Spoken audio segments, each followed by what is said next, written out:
Assalamualaikum warahmatullahi wabarakatuh dan selamat pagi. Kembali lagi kita berjumpa pada materi pertemuan terakhir yaitu tentang SCADA. Sebelum kita menggunakan SCADA, ada baiknya software yang perlu kita install itu sudah terbuka. Mari kita lihat bersama.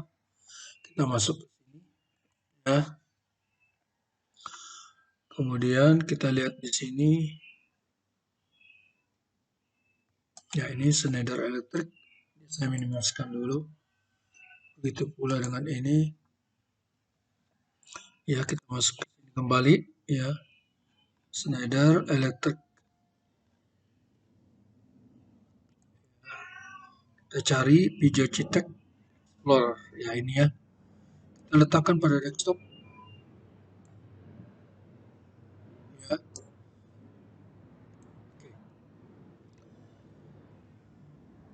Kemudian saya perlu mengingatkan kepada saudara untuk membuka ya materi tentang PowerPoint ya, mulai dari PLC sampai dengan SCADA. Karena di sini memuat langkah-langkah bagaimana kita bekerja dengan SCADA. Bagaimana kita menggunakan SCADA, bagaimana kita membuat ya visualisasi pada SCADA.